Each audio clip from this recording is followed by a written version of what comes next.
kids to forward their emotions to the frontal lobe. And how do we do that? There's 3 components to self-awareness, emotional awareness, sorry. Yeah. Keep going. A little bit more. So here's talking about the limbic system and the frontal lobe. If you can go through this slide, please. Okay. Emotional awareness. 3 components: identifying and labeling feelings, understanding what triggered the emotion, and understanding how your emotional reaction will impact others. So again, our goal is to teach kids how to respond properly to their emotions, control their emotions, instead of react. Let's take an example and go through emotional awareness. This is very, very key. This is a very important part of emotional intelligence. All skills are important, but if ever you research emotional intelligence, you're most likely going to learn about this area. They don't delve too much into other skills, but this one is always what you'll find about emotional intelligence. Sorry, can you go back for a second, please? So emotional awareness. So let's talk about first identifying and labeling feelings. You want to teach kids slowly over time not to be so generic. So when I ask my kids, how did this make you feel? I get bad. And I'm like, okay, tell me more. Tell me more. How do you feel? Really bad. You know, and sometimes, and genuinely, that's their response. And sometimes we need to guide and, not overreact. So when a child says, I'm scared to go to the dentist, are you terrified? No, a kid's not terrified. He's scared. What does that mean? He could be concerned. Tell me more. What's scary about it? Well, I don't like going and it feels uncomfortable, opening my mouth, etc. So understanding, being able to identify and label feelings. So there's also different intensities. So being, again, angry could be having rage versus just being annoyed. And we'll talk about those intensities. But let's take an example, and let's use bullying as an example. So a little child's at school, and he encounters a bullying situation. He's sitting at his desk, and the kids around him are starting to bully him. Now, different kids can react differently to the same situation based on their values and their life experiences. So a child that is very big on respect and justice might get mad when he witnesses a bullying situation or he's in a bullying situation. Another child that values safety might get scared. Another child that values how he appears in front of others might be embarrassed that others are observing this situation. So the same event can trigger different feelings. We don't tell our kids how to feel. We need to ask them, how did this situation make you feel? Because if they say, and I hear this often, I feel scared, well, don't be scared. Well, he's scared. And I know naturally as a parent, we don't want our kids to be scared. But telling them not to be scared is not what they need to hear. I need to understand, why are you scared? So identifying and labeling the feeling. The next is understanding what triggered the emotion. And in this case, it would be bullying. And then third, understanding how your emotional reaction will impact others. So if this child gets up because he is so scared and goes and sits beside the teacher, what will happen in that scenario? How did his reaction to his emotion, how is that going to impact someone else in that scenario, such as the bully? The bully got the response he was looking for. The child got scared, he got up and went and sat beside the teacher. So most probably, the bullying will continue to occur. Now, it's not this child's fault that the bullying is happening, but his response to his emotions will most probably increase that behavior. Now, if we tell this child, you stay in your seat, you focus on your work, you do not make eye contact, and you ignore the bully, in that scenario, the child is still scared. It's not that he is no longer scared. We have just modified his response to how he feels. And does that mean he's never going to be bullied again? Maybe not, but he is now in control of the situation. And these are the things we need to teach our kids and help them practice. So emotional awareness is comprised of those three, and you can always kind of go through any scenario with your child and make sure we're labeling emotions, understanding what triggered it, and understanding what's an appropriate response to ensure that they have control over their emotions and how to respond instead of just react. Okay, the next skill, self-regard. I like all the skills, but let's go on to the self-regard, if you don't mind, Tony, if you can move to the... Oh, you did already? Okay. Eventually, self-regard will show up. But self-regard is understanding strengths and limitations and accepting and loving yourself and respecting yourself despite those strengths and limitations. I think that is absolutely wonderful. I think it's wonderful that we train our kids that everyone has strengths and everyone has limitations. And you are loved, and you are to love yourself and respect yourself no matter what. Self-regard is comprised of 3 concepts: self-concept, self-esteem, and self-confidence. So self-concept talks about the ability to objectively talk about my own strengths and weaknesses. So as a family, when you sit down and say, hey, we all have strengths and weaknesses. You know, I'm really good at organizing, but I need to work a bit more on cooking. And when we normalize our limitations, you could use any words, limitations, weaknesses, areas of development. It doesn't matter what word you use. It depends on how you approach it. When you use a non-judgmental tone to talk about weaknesses, then we normalize it and we show these children that weaknesses everyone has and they can be transformed into strengths. So that is self-concept. Self-esteem is, again, whether you accept yourself the way you are or not. So we want our kids to accept themselves the way they are, with their strengths and with their limitations. So in a scenario like that, that does not mean we praise our kids all the time and we think this is what they need. No, kids need to understand we're good in some areas, we need to work on other areas. So for example, I have a teacher, where's Mira? So our kids go to the same school. So there's a teacher that says, I don't like kids doing projects at home because the parents end up doing the work for them. And okay, you can respect that, because what happens when a parent does a project for their child? What are we telling the child? You can't do it yourself. You're not going to do it as good. Your weakness is to be hidden, and it's not something that can be overcome. And they get it. They get it. We think they don't, but they do. They understand that. Why are you praising me when I shot a goal in my own net? You're the best player on the team. No, they get it. They're like, gosh, it's not realistic. It's healthier if we share that we all have strengths and limitations. And it's not until you understand your limitations that you can transform them into strengths, because we need to practice and work on those. The next is self-confidence, which is an attitude children develop when they know they have skills and abilities to accomplish something. So with confidence, and the next point, which says use descriptive language of what a child did rather than evaluating it. It's very important that we help build confidence in our children. And one way we do that is by using descriptive instead of evaluative language. So we talked about this probably 3 years ago when I did a talk pre-COVID, but the idea of saying, instead of saying, good job on your math work, well, that's nice, but we're not really explaining what the child did. But when I say, hey, I saw that you got really frustrated, I saw that you asked for help and you persisted and you didn't stop until you solved that question, we've just helped describe what the child did to get to the outcome. So most probably they're going to repeat the same actions the next time they're faced with a challenge, because they know now, we explained to them what you did to accomplish that. But if I just say good job, they have no idea what they did to get to that good job. Does that make sense? So we need to describe to our children what they did so that they can repeat these actions again. Okay, so that's self-regard. Next is self-actualization. Striving to realize potential, setting appropriate goals, and achieving them, and receiving satisfaction and meaning from pursuits. So children must experience joy and meaning from the pursuits to possess self-actualization. This is very important. Sometimes we don't realize we want what's best for our children. I played soccer. I want my kids to play soccer. I did piano. I want my kids to do piano. Oh, they're full of talents. I want them to do it all.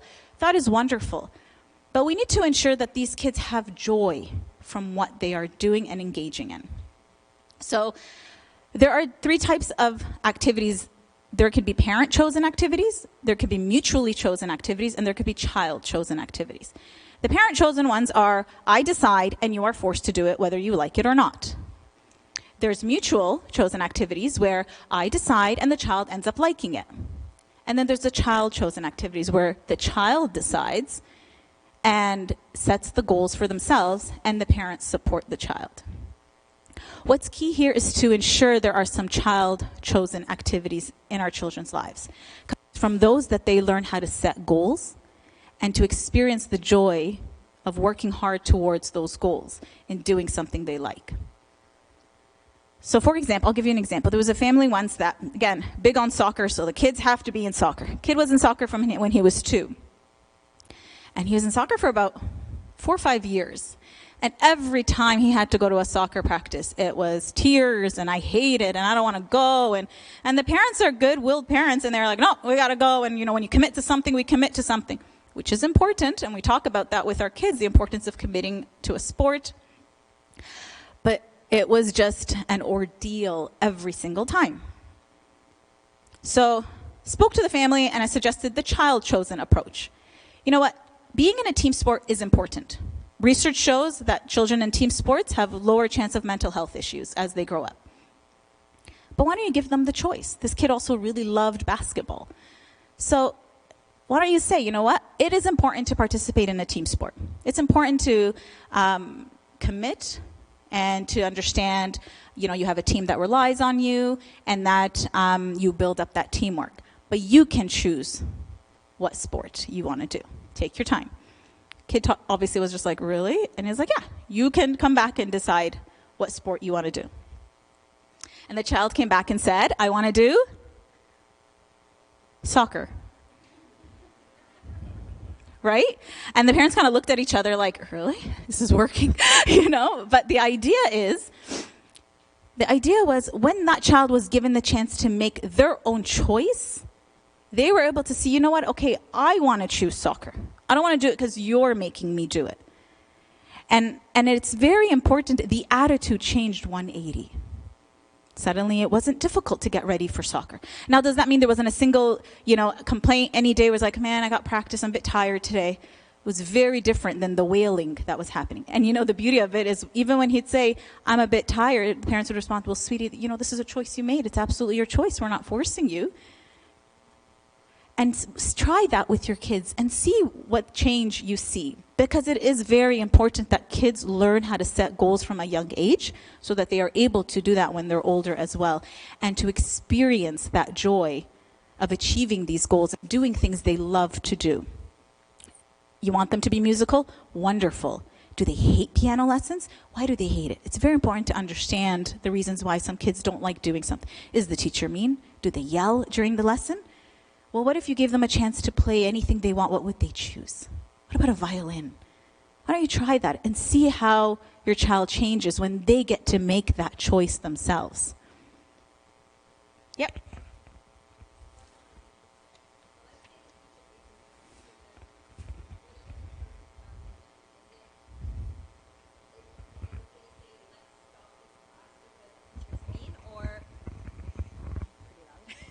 Or no, let's persevere. Let's find a way to deal with the teacher and keep going, right? Because very good question. I always worry about making them give up easily, right? Mm-hmm. So in that specific example, what do you recommend? Okay, so I think everyone heard the question. So if you are in a scenario where that teacher is yelling and it's stressful, I would really like to see how distressing it is to the child, first and foremost. Now, is it a matter of I just don't want to do it and they're mean and okay, or it is distressing to the child?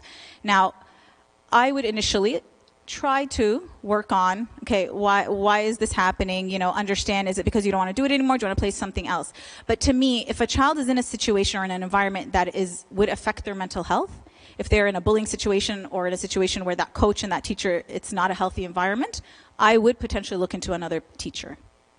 Doesn't mean they have to stop the piano playing. There's probably a lot of amazing teachers. Actually, I know some examples here that just told me last week they changed their piano teacher. Because of the way she was talking and yelling at the kids. To me, it is important that they have these positive experiences. And if I find that this is not the right setting, then you can have that discussion with the piano teacher. If it is a scenario like bullying or whatnot where you can teach the child to cope with it, but if it is too distressing, to me, there's certain situations that can be modified and it's not worth them going through. Especially if they enjoy it. That joy is going to fade away very quickly if someone is there that's taking that from them. Does that answer your question? Another thing, it's interesting. So before we get to emotional expression, in the book it said, what about schoolwork? Is that parent chosen or child chosen?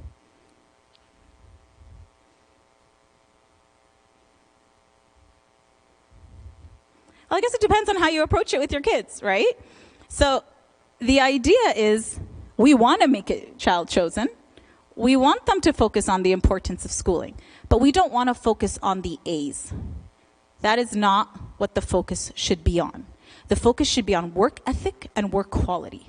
You work hard, you do your best. We do hard things. When we commit to something, we practice and we do our best. Because guess what? When all the focus is on A's, and I hear this a lot. I hear this from parents, my kid is a straight A student. My kid's a straight A student. That's absolutely wonderful. But one day you're going to meet a teacher that says, I don't give A's. My kid has a teacher that said that. What's going to happen to your child if that's all that was ingrained, that you are only worthy and successful when you get the A? But when we ingrain in them, when you work hard, the grades will come, and they will. They will come. But that work ethic and responsibility that we teach will matter more to their success than that A that they get in grade 3 or 4. So put emphasis on work ethic more than on get the A. Okay, emotional expression. The ability to, well, we got to get through this very quickly. Got 5 more minutes. The ability to express appropriate emotions verbally and non-verbally. Nonverbal expression accounts for 90% of total emotional expression. So that's tone, eye contact, facial expression, body posture, gestures, and behaviors. And the verbal expression includes 7 basic emotions. So happiness, surprise, anger, fear, sadness, frustration, and disgust. So emotions are healthy, and we're to embrace our child's emotions and teach them how to manage emotions properly. And we'll get into using simple I messages. So it's very important with the nonverbal that we understand what nonverbal expression looks like so we can help guide our kids into labeling how they feel. So if your kid is walking around frowning, we need to say, you don't look too happy. How do you feel? And it's very important as a child and throughout their years to be able to read these nonverbal cues. Because in marriage, sometimes we have a lot of nonverbal cues. And if we're not trained throughout our lives to read that, then, that wife, who's not saying anything, but is, has a certain tone or an expression, if that man hasn't been trained and practicing his whole life, is not good. Right? So how do you think that child feels? When you're watching something, how does that little boy feel? Look at how he looks like. Look at how he's talking. You don't sound too happy. You don't look too happy. You look really excited. Look at that smile. So guiding kids to put words to those nonverbal expressions are key throughout their lives. Verbal expressions, they say there's 7 basic ones, and then there's degrees. Like how I said, you're scared? Are you terrified? Are you just concerned? You're angry. Is it full out rage, or is it less intense, like annoyance? Now, this is a very important topic because, the other one is an important topic. This one's important too. But emotional expression. When a child says, I'm scared. Say they don't want to go upstairs, it's dark. I'm scared. What do we sometimes say to our children? Just because we love them and we don't want them to be scared. Oh, don't be scared. Don't be scared. What happens at that point? Do they say, oh, why didn't I think of that? No, because the emotion will always be there. Emotions are not a switch. But what we're actually doing is suppressing the emotional expression. We're teaching our kids not to express when they're scared. Oh, big boys don't cry. Will that ever change the feeling and the emotion? No, but they're going to start suppressing. I can't express when I'm this upset. This is where we need to be careful when we say these things. We have good intentions, but instead of, well, don't be scared, ask, why are you scared? It's dark. Has there ever been a monster that came out when you're upstairs? Okay, no problem. I'm going to come up a few steps with you and work with them through that. They will not be adults that are scared to go upstairs in the dark. I mean, mind you, when I'm home alone, I don't want to go to the basement, but that's a whole other story. But, work through that. You know what? Let's turn on the lights. Go upstairs, I'll come with you. The next time it's like I'm standing right here on the, at the top, just get into the room, you're good. Next time, and you can work through that fear. But you've learned that something scares them. You help them understand why they feel this way. You help them understand that, we can overcome this. So, but when it's just saying don't be scared doesn't solve the problem. It just makes them suppress that expression.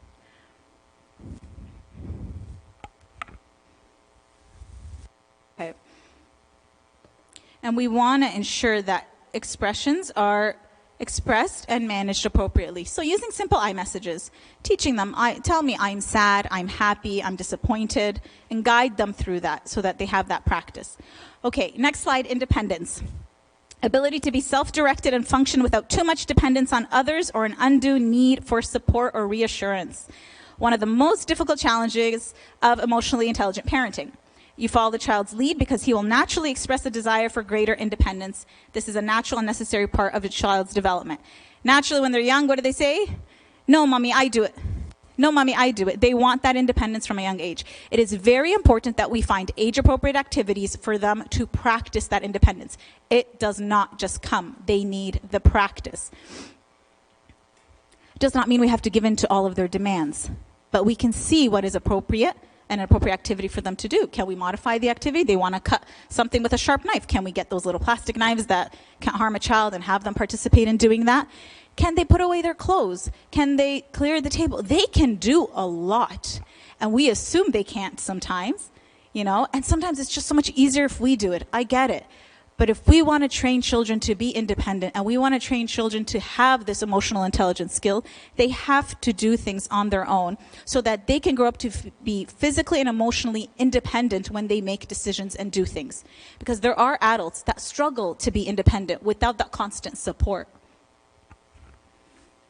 And if you think it's just going to be stressful on your child, well, a little bit of stress is very healthy for our children. We don't want to shelter them from stress. We want to teach them coping strategies when they are stressed. For independent activities, any safety issues are non-negotiable. So wanting to ride without the car seat is a non-negotiable. You could explain why it's important. At the end of the day, they still have to ride in a car seat. When they say, I don't want to wear this jacket, and it's freezing outside, some parents would say, no problem, you're going to learn that if you wear a lighter jacket, you're going to get cold. Mind you, ever since COVID, that's become a non-negotiable. You are not going to school with a lighter jacket. You cannot be sick. You are going to stay home for 2 weeks. You're wearing the jacket, the snow pants, the hats, the gloves. It's 15 degrees. We're not taking chances. So it's very different what the non-negotiables are now, but you get the idea. So the next slide shows some age-appropriate activities.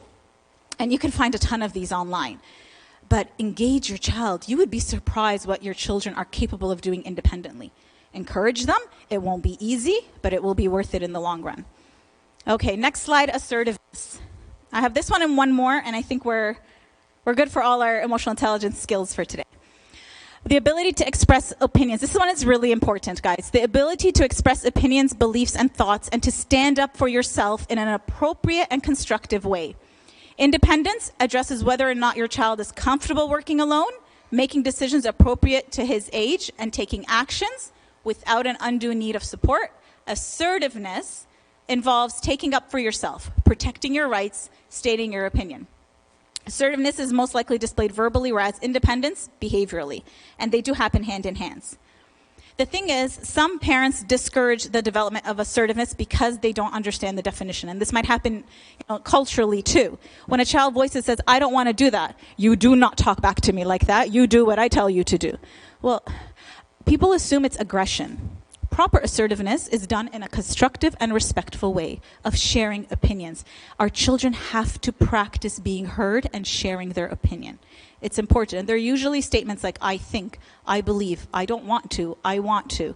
It's important that we listen and engage our children in these conversations so they can grow up knowing they have a voice and they can stand up for themselves. This is the opportunity for them to express preferences. If we go to the next slide, please. And sometimes assertiveness is really impacted by parenting styles. So there's 3 types of parenting styles that you might be aware of: permissive, authoritative, and authoritarian. We'll go through them. If you can click the next slide, please, John. So authoritarian is pretty much the one where it's that authority, that power struggle, that saying, let me just read it here because it's not going to show up until next week. Hold on. Okay, emphasis the parent places on his authority and on the need for the child to passively follow what the parent expects or demands. Less likely to children in conversation about what went wrong, and instead use some form of power-based discipline, such as threats, spanking, yelling, punishing. So authoritarian is the one that says, because I said so, done. And there's no conversation. This tends to lead, can you click through them all, Tony, please? This tends to lead to passive kids that do not voice their concerns because they can't. That's not the type of parenting style that they're accustomed to. The parents have the authority, it is what I say, and that's it. Then you have permissive, where you have can involve high warmth, but with few expectations, or an uninvolved style where there is low warmth and low expectations. Children may be at a greater risk of becoming aggressive with this type of parenting style because there are few parental boundaries or expectations for appropriate behavior. These are the kids that might turn out to be a bit more aggressive. They've always gotten what they want, whenever they want, however way they want. There's no boundaries set for them. The one we want to be and the one we want to focus on is authoritative. It involves setting clear limits for children and explaining parental actions and rules to children, taking the time to explain why I'm telling you to do this, why I'm sharing that this might be a good idea, so they can understand why they are being asked to do something. This style relies on reason-based forms of discipline, including logical and natural consequences. So if we take an example, say a little boy, we'll call him Johnny, goes to school, he comes home, he's expected to do his homework right away. If Johnny lived in an authoritarian type of household, when he comes home, he's exhausted, he wants a break, but he can't voice that because his parents are just going to yell at him. They're going to say to sit down and do your work. You can't do anything else until you do your work. He won't be able to express that need. If he's in a permissive household, little Johnny may not even be expected to do homework. So when I remember 12 years ago when I worked in the school setting, when I walked into a class of a child in grade 8 and I asked, okay, can I see his work sample? And the teachers were like, we don't have any work for him. And I'm like, but it's like February, he must have a page. I just need to see some writing. He doesn't do any work. I'm like, what do you mean he doesn't do any work? He's in grade 8. And I called the house and I was like, I talked to his mom. I was like, yeah, I went to school. He doesn't do any work. She's like, yeah, what can you do? I was like, what can you do? Right? She's like, yeah. And then if you discipline him, you put him in his room. He has a TV there. He has all his electronics. What am I going to do? Take it out? Yeah, maybe. But here's this kid that's like, I just skateboard all day and then I go have dinner and then I'm in my room and these type of children are the ones that might end up being a bit more aggressive. There's no boundaries set for them. The ones in the assertive family could be that child that comes home and says, Mom, Dad, I'm really tired after school. I need a break. Can I play? Can I bike ride and then do my homework? And when it's an authoritative household, they might say, you know what, Johnny, no problem, but there is no TV or electronics until you're done your homework. Deal. You see how there's been communication? You see how that child feels comfortable talking to the family? You see how the parents also modeled assertiveness? I'm not going to put down all my boundaries, but I understand what your needs are. So the next slide. Assertiveness is a skill and practice. It's a skill and lack of practice with assertiveness when young will leave your child ill-prepared to be assertive as they grow. And you can practice assertive statements. Can we stop and think for a second, if we don't give our child a chance to learn to be assertive, what is it going to be like when they're confronted with drugs, alcohol, when they're placed in a situation where they're being bullied or observing that? If they can't practice to stand up for themselves, so even our faith, if they can't practice to in a constructive and respectful way to share what they believe in, and they don't have that practice, it will be very challenging. And we can teach our kids these statements. Practice assertive statements. I'm not comfortable with you copying my homework. So it's practice. And that's the thing I keep wanting to reiterate because I love that concept, that we can continually grow these skills. Last one, interpersonal relationships. So developing relationships with others that involve mutuality, trust, and sharing. The skill of building friendships and to be comfortable with others. This skill is probably the one that comes most naturally to children. If a child's playing with a friend, cuddling an adult, helping a teacher, they're building these interpersonal skills. And there are ways that we can teach them how to do that. We model this with the way we interact with our children, with our spouse. We model the importance of values and communication in our relationships. Relationships are critical for adults. Whether you're going to engage in a romantic relationship, whether you're going to work in a team, whether you're applying for a job, whether you're resolving a conflict with a neighbor, understanding and building these skills are crucial for success. And thriving in a relationship requires skill. If we go to the next slide, please. Okay, perfect. How to start a conversation. I love when James came home a few weeks ago. He's like, Mom, you know how me and so-and-so became friends? He just came up to me and said, do you want to be friends? And I said, okay. And that was it. And that's beautiful. It's as simple as that. Go introduce yourself. So, we just assume go make friends and we leave them, right? And they're like, what does that mean, right? And they go and they stand there and they don't know. Guide, it's skills. Go say, hi, my name is so-and-so. Do you want to play with me? When they're older, say, hey, compliment. Hey, I love your cleats. Where'd you get those from? Blue's my favorite color. Build and guide them through the skills of building relationships. And then as they get older, these relationships become a little bit more meaningful. So who's your favorite soccer player? And talk about how they can engage in these conversations. How to compromise. It's very important to build on these compromise. The compromise, that word should be something used in our household. Listen, we got to compromise. We got to work together. When they're young, it's about sharing and taking turns and forcing that sharing. You want to focus on resolving conflict too. It's the win-win situation, and solution comes in resolving conflict and compromise. So with resolving conflict, you want to learn how to apologize. Apologize for what you did, not just say I'm sorry for. Learning to forgive. And also focusing on a win-win solution when there's a conflict. So there's a book called Getting to Yes. I don't know if anyone's ever read that book. But the idea is there was one orange and two women wanted the orange. And so how they solved it? They cut the orange in half and gave half to one woman and half to the other.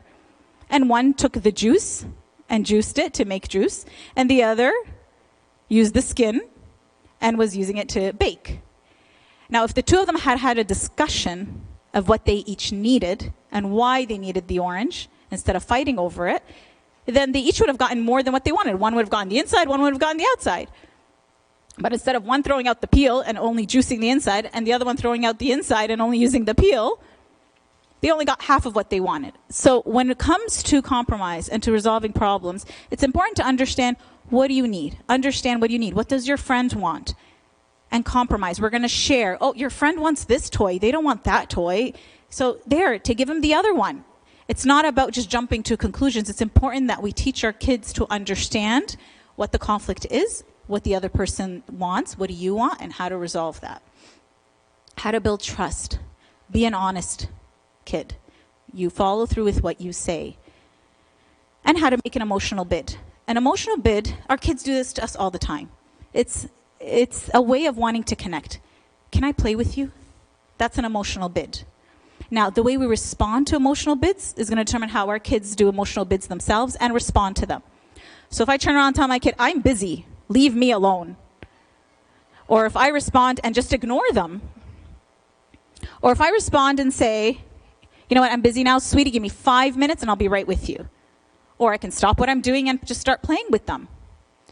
Or I can engage them in what I'm doing if I'm doing something that they can help with.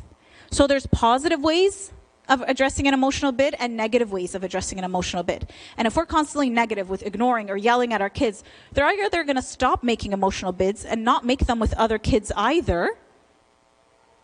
Or if we're negative in the way we respond, they will respond negatively when other kids make emotional bids to them. When kids ask them to play, they'll just ignore them. So we need to be mindful of how we respond to our kids and their emotional bids and their attempt to connect as well. Okay, I think we made it to the end. Thank you.